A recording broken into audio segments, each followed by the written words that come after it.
Ladies and gentlemen, welcome to the third season of the SPL. This is SPL VGC. My name is CBAD, coach of the Detroit Steel Wings, and here we are today with the full in-depth analysis. If you guys are coming over from other channels, welcome on in. If you guys are coming over from my main channel, welcome on over to the VGC channel. Very excited to have you here.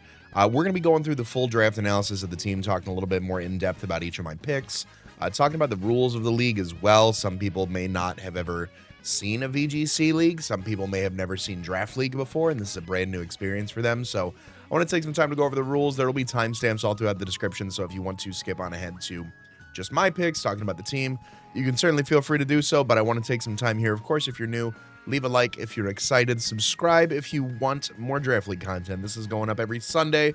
Very, very, very excited to be a part of this. There's a lot of great coaches. Links to all of them will be in the description of this video as well. Should you guys want to go check them out, I encourage you to. There's a lot of coaches, a lot of content coming your way. There's 20 coaches, so that's 10 battles a week to watch. Obviously, if you want to watch everybody's point of view, that's 20 battles. But if you just want to watch the battles each week, there are at least 10 videos going up every Sunday. And great value, great value. You know, go drop a sub. I'm sure they'd appreciate it. I know I would. Let's go ahead and talk about the draft, and the league itself. So as I said, there are 20 coaches. The draft, of course, was randomized in a snake format. Each coach will be assigned a number, 1 through 20. It'll go 1 all the way down to 20, 20 all the way back to 1, and we'll do that until we have teams of 9 or 10. Within this league, we do have open Terra on all of our Pokemon. We do need to disclose that at the beginning of the battle during team preview, so as opposed to assigning a Terra captain in prior singles leagues, every single one of our Pokemon can terrestrialize. We do need to disclose that to our opponent at team preview. That is the only information that we do need to disclose. This is not an open team sheet style draft league like you would see if you were to go to maybe a regional event or an online official VGC tournament. We are still keeping some secrets as far as what our moves and abilities are. So it is always good to just kind of take notes and be observant during those matches as well. As far as the scoring goes, as far as the battles go, things along those lines, we are doing a best of 3 style. So with this being a VGC league, we will have 6 Pokemon that we bring. We'll bring 4 of them to a battle. We will conduct and compete in a best of 3 setting. If a coach wins 2-0 in a best of 3 set, they will get 3 points. If a coach wins 2-1, they will receive 2 points. If a coach loses 1-2, they receive 1 point. And if a coach loses 0-2, they get 0 points. So that's how we're going to weigh out the points to see who's doing well this season and ultimately determine playoffs and things along those lines. So just because there can be a lot of nuances with as many games played and differential and stuff like that. So tiebreakers for the playoffs will be wins, points, differential, head-to-head, and then the strength of the schedule. So shout out to those working behind the scenes to figure all that out. I'm just here to play and have fun. I don't know about all of that. Playoffs will be top 12 coaches, so we're going to be aiming for top 12 spot by the end of the season. Can we do it? We'll find out. There's some monsters. There's some monsters in this league, ladies and gentlemen. I'm looking forward to it, but also not looking forward to it. And then the only 2 battle clauses that we are observing, this is separate. This is specific for VGC Draft League as opposed to singles Draft League or singles Smogon players, if you're familiar with that. We will only be adhering to first species clause. We cannot bring multiples of the same Pokemon, so if I drafted Pikachu, I cannot bring 2 Pikachus to that match, but I do have the option to draft both Rotom Heat and Rotom Cut and bring both of those to the league. I'm not doing that. I'm saying that's the example. And then the only other clause that we're adhering to is item clause. We can only bring 1 item per Pokemon. So only 1 Pokemon can carry a Focus Sash. Only 1 Pokemon can carry Heavy Duty Boots. You get the idea. Leaning into a little bit more VGC aspect on that. Singles players in shambles. I have some VGC experience, so I'm very excited for that as well, just to see how it shakes up. And then as far as it goes, like I said, schedule every Sunday. You can look forward to it. Mine will probably be around like 2 p.m. or so, barring any sort of complications or anything along those lines. So yeah, those are the rules. That's kind of the back end of things. Of course, if you have any questions about the system, comment them and I'll do my best to get back to you on those. But let's go ahead and hop into the draft. If you guys are coming over here from the abbreviated draft analysis and you already heard this bit, then don't spoil it for anybody else. But for the first time in probably 6 or 7 years, I got first overall draft pick. That has not happened since the Sun and Moon era. Ultra Sun and Moon era, actually. When I was able to get Mega DNC and Kieran Black. And I had to drop out of that league due to personal reasons. So, very excited to be able to fully compete in a league where I got first overall pick. With the draft pool, we did allow everything in Regulation F VGC, so pretty much everything except for restricteds.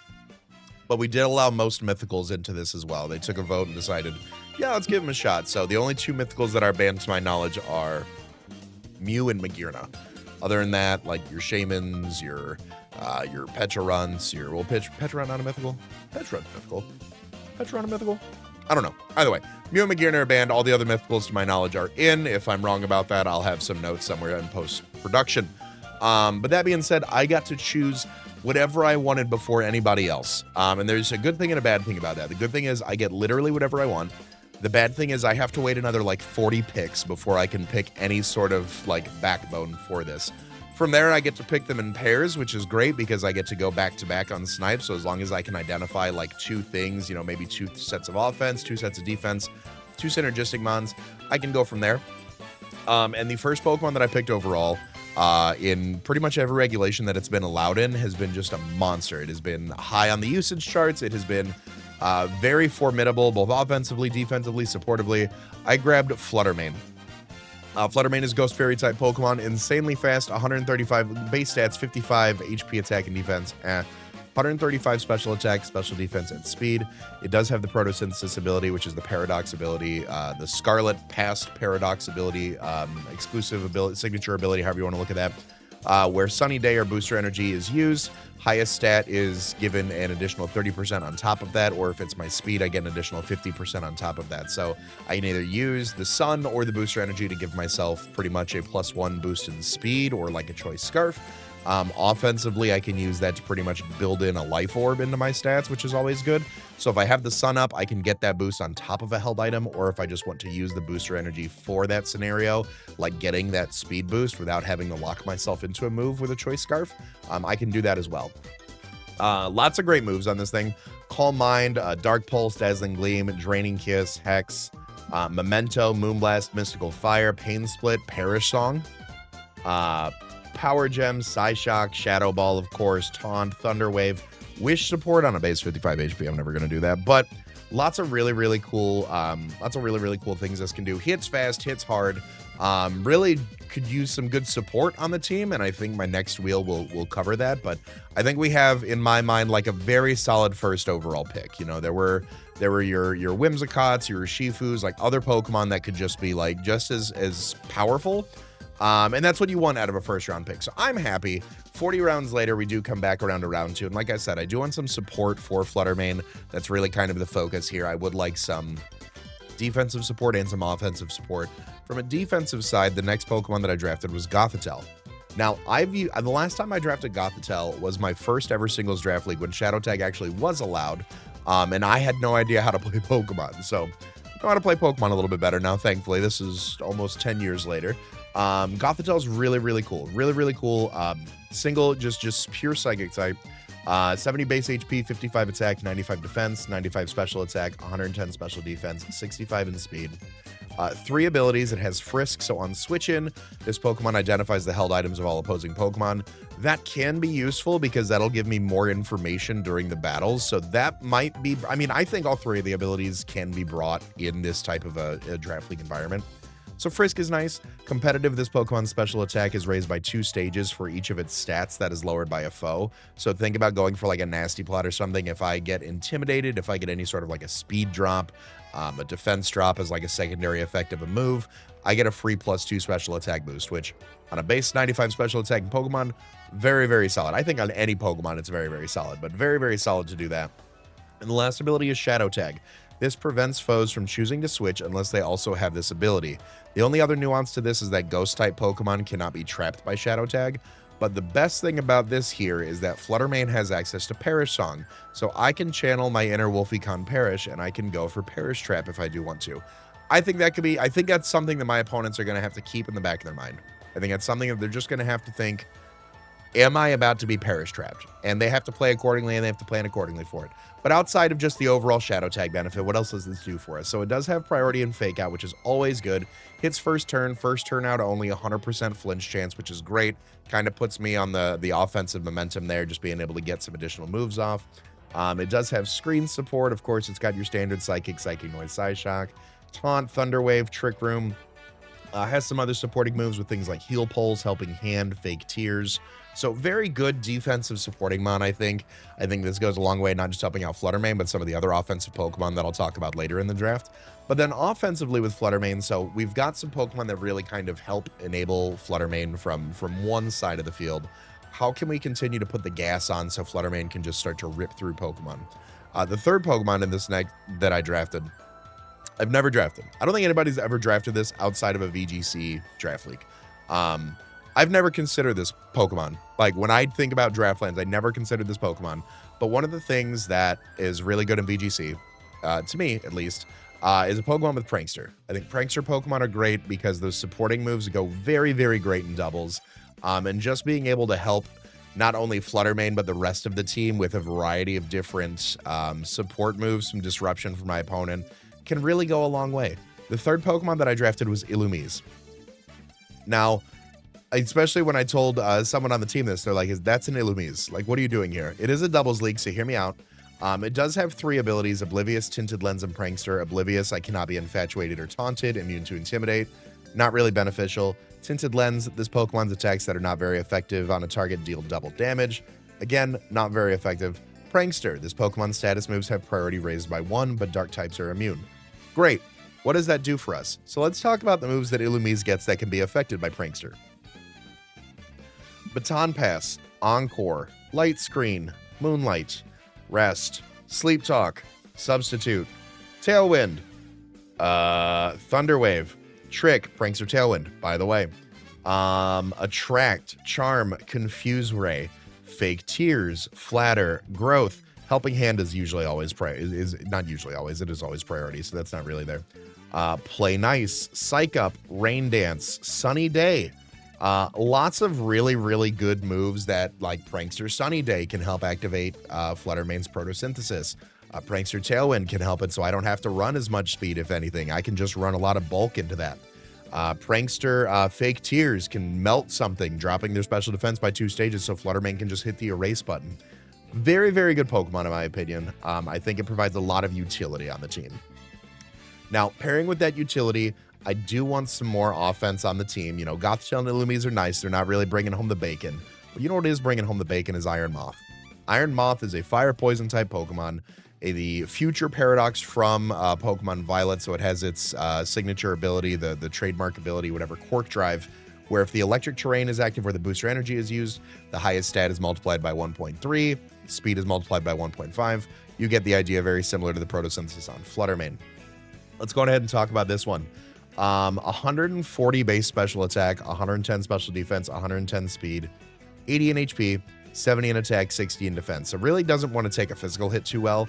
But as far as the moves itself go, I mean, access to Air Slash, Bug Buzz, Dazzling Gleam, Discharge, Energy Ball, Fiery Dance, Fire Blast, Flamethrower, Flash Cannon, Heat Wave, Hurricane, Light Screen, Meteor Beam, Recovery and Morning Sun, Overheat, Psychic, Sludge Wave, Terra Blast, Toxic Spikes, Whirlwind. Charge Beam can set its own electric terrain. It also gets Helping Hand. Struggle Bug to drop special attack by 1 stage. It can set up its own Sunny Day. It can set up Sunny Day for Fluttermane as well. So I think it can be a very, very good Pokemon. I think it hits like a truck. I think it's one of those Pokemon you definitely have to plan for and can definitely shut down some really offensive plans there if you just get the right Iron Moth set in play. With that in mind, again, I don't want to be locked into just 2 supportive Pokemon. I do want to make sure that, like, I'm not always bringing Gothitelle Illumise each week. I'd like to bring, like, maybe a 3rd supportive Pokemon. And I was thinking about what I could do to do that. You know, Illumise has Prankster, which is good because the status moves always go first. Gothitelle's kind of slow. You know, that's kind of its niche. So I wanted something a little bit faster, maybe a little bit more supportive on that end. So I grabbed Kanto Raichu. Raichu has 2 abilities. Static, a 30% chance of contact will leave that opponent Pokemon paralyzed. And then Lightning Rod, drawing electric moves to itself to raise its special attack by 1, also giving it that electric immunity. 110 base speed, so it is tied with Iron Moth, which is crazy to think about. Like, when you look at an Iron Moth and a Raichu, you're like, oh, one of these things is not like the other, but they're both just as fast, which is great. 90 attack, 90 special attack, so, like, nothing to write off about by any means. 60 HP, 55 defense, special defense of 80. Let's go ahead and talk about some of the moves that it has access to. So, Discharge, Draining Kiss. It does have Encore, 110 base speed, being able to lock something and disrupt into Encore. Very, very nice in my opinion. Has access to Fake Out, which is really, really good. Again, we talked about it with Gothitelle, just being able to just, like, freeze frame a Pokemon for a turn. Really, really good. It has utility and knockoff. It can set up dual screens. Has access to Nuzzle, which is always it's a 100% accurate move, and I always paralyze a Pokemon 100% of the time, which is great. I do have access, of course, to Speed Control and Thunder Wave. I can Wish. I also have access to a Fast Fake Tears as well, helping Hand Play Nice, things along those lines. I think it's a very, very good supportive Pokemon, and I think under the right circumstances, it can be very beneficial or more impactful than Pokemon like Gothitelle or Illumise. So, super excited for this Pokemon. I really can't wait to, like, just use that alongside some other really just hard-hitting Pokemon. And after that, I was like, you know what, let's get some breakers. Let's get some monsters on the field. And by monsters, I mean Latios. Latios in singles is like a top 5. I think it's a CBAD mon, personally. When I look at me being CBAD, of course, when I think about Pokemon that I have just excelled with over the years, I think Latios comes to mind immediately. Fantastic Pokemon, Dragon Psychic type with the Levitate ability. 80 HP, 90 attack, 80 defense, 130 special attack, 110 special defense, 110 speed. I mean, just monsters, right? Super fast, super good. There is no ban on the Soul Dew item, which is a move or an item that is exclusive to Latios and Latias, boosting Dragon and Psychic type moves by an additional 20%, which is good because in an item clause league, you know, if I put a Life Orb on Ironmoth or Fluttermane, I can't put a Life Orb on Latios now, but if I just get a Soul Dew there, that's like the Expert Belt boost, but it doesn't need to be super effective, and it's for both my dual stab, which is great. Another thing that's great is because with its signature move, Luster Purge also got a buff this gen. It is now a 95 base power move with a 50% chance of lowering the target's special defense by 1 stage. On top of that, it does have access to Aura Sphere. It can set up with Calm Mind. It has moves like Dragon Pulse, Draco Meteor, Energy Ball, Future Sight, Flip Turn, Grass Knot, Ice Beam. Does have access to dual screens, Psychic Noise, Tailwind support on an offensive mon, which is always good. Speed control with Thunder Wave and Trick. One of my like low-key favorite VGC moves it has is Ally Switch, where it'll flip sides with your target. So if they're going into one mon and you don't want to like protect, you want to stay on the offense, you can swap them around, which I think is really cool. Has access to Heal Pulse, has access to Helping Hand, Speed Control, and Icy Wind as well. Also a good Pokemon to set up the sun. So very excited about this one. I think it's just great. I'm a big Latios fan, and I think it's going to do really, really well. That being said, there's a trend here where all of our wall breakers are special. So I'd like a little bit of a physical breaker. I'd like some power on the field. And this Pokemon, and in the post like production of this, I realized I drafted a lot of Gen 3 Pokemon, and that train keeps going because I drafted Hariyama. Hariyama is a fighting type Pokemon, has 3 good abilities. Thick Fat makes it so fire and ice type moves do half damage. Guts, if I'm status, my attack is 1.5 times, and I ignore burn, having my physical damage. And then Sheer Force, any of my attacks with secondary effects have an additional 30% power, and it nullifies the effect. So Guts and Sheer Force, Guts being the most likely ability to bring, Sheer Force maybe, and then Thick Fat maybe, like if I needed a defensive set. But very, very bulky Pokemon, very good with the support that either Gothitelle provides in Trick Room or that Illumise provides with Tailwind. 144 base HP, 120 base attack, 60 defense, 40 special attack, 60 special defense, 50 in speed. Not the fastest thing in the world, but when you double that, you can start putting on some pressure. Or if you slow things down and get the Trick Room up where the slower Pokemon move first, all of a sudden Hariyama is that much more threatening. Has access to Body Slam, Brick Break to remove screens, set up with Bulk Up, Priority and Bullet Punch, Close Combat, just insanely hard-hitting move. Double Edge, Drain Punch, Earthquake, Facade paired with like a Flame Orb and a Guts is going crazy. It does have that priority Fake Out move, Fire Punch, Headlong Rush for a single target ground move, which is crazy.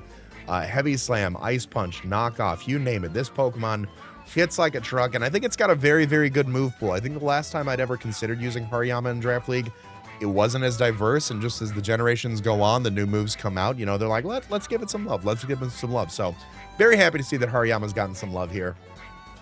Next Pokemon I grabbed, honestly, it was still on the board. It was still on the board, and at the time, I was going to pair it with another Pokemon, and I've since changed my mind, which you will see. But this is a Pokemon that I feel provides a very unique approach in VGC. And I think that this is a Pokemon that, you know, it'll cause some preparational work to be had on my opponent's part, which is a good thing. because the more I can kind of make them think that I'll do something and then I don't, I think that kind of helps me with the headspace in the team building process. Next Pokemon I drafted was Galarian Weezing.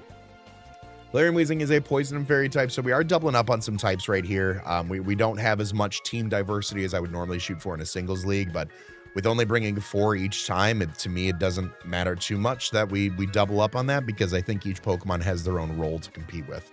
Galarian Weezing has a signature ability, signature exclusive, however you want to call that, neutralizing gas. While this Pokemon is active, abilities have no effect. In VGC, where abilities are very, very important, being able to turn those off is great. Being able to turn those off is great. We've drafted a few Pokemon that really don't need their ability. Like Fluttermane doesn't really need its ability. It's already super fast and hits super hard. Same thing with Iron Moth. Raichu doesn't really need an ability. Latios doesn't really need an ability. So, like, there are some Pokemon that do want to use their ability, and if we ever pair them with Galarian Weezing, we'll make sure to bring, like, an ability shield or something to prevent that from being, removed. But I think that's also going to be something my opponent now has to prep for, is like, great, which Pokemon do I want to toss this shield onto or not? As far as the moves that it has access to, it does have access to Clear Smog, being able to reset any of the stat changes down to 0. Dazzling Gleam, it's got Fire Blast, Flamethrower, Haze, Heat Wave, Memento, Pain Split, Sludge Wave, Strain Steam. It can Taunt, it can Toxic, it can Will-O-Wisp, Acid Spray. It's got some coverage. It's got some coverage, and I think it has some utility on the team. And I think it is now just a Pokemon that I don't have to prep for. So that is going to be Galarian Weezing. We've got 2 picks left and about 3 points left in our draft total at this rate. So I want to continue again. I know I said with Hariyama I want physical, and then I grabbed Weezing, and I was like, it's support, but technically Galarian Weezing, 65 HP, 90 attack, 120 defense, 85 special attack. Galarian Weezing's physical attack is better than its special attack. Think about that. 70 special defense and 60 in speed. So I do want physical Pokemon. I want a Pokemon that can hit hard. I want a Pokemon that can benefit from terrain, from Trick Room, potentially from speed control if we can get that up there. And I brought back a personal favorite. I hope a fan favorite. I really like using this Pokemon in singles draft league, and I hope you guys appreciate it too. I drafted Greedent. Now, I know what you're thinking. I got sold on it a few SPL seasons ago, and I such an immensely insane value pick in my opinion. 120 base HP, 95 attack, 95 defense, 55 special attack, 75 special defense, 20 in speed. This is a Pokemon that I call stupid proof when it comes to building, in my opinion. VGC makes it a little bit harder because you have to plan for, like, what if they double into me? What if blah, blah, blah, blah, blah. But if you can make a Pokemon where I don't have to worry about 2 to 3 EVs of really any investment, in this case, special attack, speed, potentially HP, given how high it is, it's stupid proof. You just need to worry about your 508 EVs and like 3 to 4 stats and you're golden. So I love stupid proof Pokemon. That's why I love Greedent. 2 abilities. Cheek Pouch. If this Pokemon eats a berry, it restores a third of its max HP after the berry's effect. And then Gluttony. This Pokemon eats berries at half max HP or less instead of their usual quarter max HP. So like your Ayapapa berry only popping at 25%, it'll eat that at the halfway range just like a citrus berry. Cheek Pouch will always give it that additional 30% boost after the berry takes its effect, which is always good. Honestly, Greedent very hard to take down in one hit. Like it's obnoxiously bulky, very, very slow, 20 base speed. So like I don't even think Tailwind support would help this thing out. But in Trick Room, very, very good. Body Slam, Crunch, Curse, where it can boost its attack and defense and lower its speed. It doesn't care about its speed, so it gets to pretty much go for a free bulk up. Earthquake, Facade, Gyro Ball, as fast or as slow as that thing is. Ice Fang, Knockoff, Last Resort, Psychic Fang, Seed Bomb, Super Fang, Swords Dance, maybe a Trailblaze and Tailwind. Getting this thing to +3 could be something, but I'm super excited. Also, Belly Drum Greedent. I'm just saying. Bullet Seed for loaded dice. I'm just saying. I'm super excited. I'm super excited to use Greedent. I think this can be really, really slept on, and I hope it picks up like some really surprising KOs this season. Last but not least, I've got 1 point left. I would like a Pokemon to help out with like Size Spam. There are some teams that have been drafted that Size Spam is pretty prevalent. I'd like some utility. I've got 1 point left. What am I going to grab? And honestly, I'm really happy with this pick. You know, sometimes 1 point, you just kind of use it to use it. But I'm low-key, like, very happy with this pick. I grabbed Krokorok. Krokorok is the middle evolution of Crocodile, so it does get access to Eviolite. It is a ground and dark type, and it has all the same abilities: Intimidate, Moxie, and Anger Point. Intimidate is dropping the opponent's attack by 1 stage on switch in. Moxie, if I knock out a Pokemon with this, I get an attack boost by 1 stage. And then Anger Point, if I take a crit, my attack is maxed out, raised by 12 stages. So if I'm already -6 and I get crit, I go all the way up to +6, which is great. It does Crocodile things just with a lower attack stat, quite honestly. You know, it has pretty much all the same moves: Knock Off, Earthquake, Roar, Taunt, you know, Stealth Rock if this were a singles league, or if I'm feeling cheeky one week. Very excited for this one. You know, is it coming every week? Maybe not, but 60 HP, 82 attack, 45 defense, 45 special attack, 45 special defense, 74 in speed. So, like, again, it was 1 point. I'm not drafting like the world ender here, but I think for 1 point, the utility that I get from like an EVLite Mon, a dark type Mon that helps me with size spam, a ground type Mon that can just spam Earthquake, I'm happy. I'm happy. I think that is good budget right there, and I'm excited, and that is going to be the team. So I hope you guys are excited for the team. I hope you guys are excited for this new wave of Draft League over here on the VGCBAD channel. If you are new, subscribe. We've got battles going up every Sunday where I can do the live team builder, not the live team builder, but a recap of the team prior to the battles. Then we'll have the best of 3 battles with our opponents each and every week. I believe the schedule is 8 or 9 weeks, so we've got this going for the next few months. Very excited about that. Definitely check out all the coaches in the description of this video. Lots of VGC content coming your way. Very, very excited for that. Hope you guys have enjoyed. Hope you guys have a great rest of your day. As always, I want to remind you guys to be great and do great. I'll see you guys next week for game day. Later.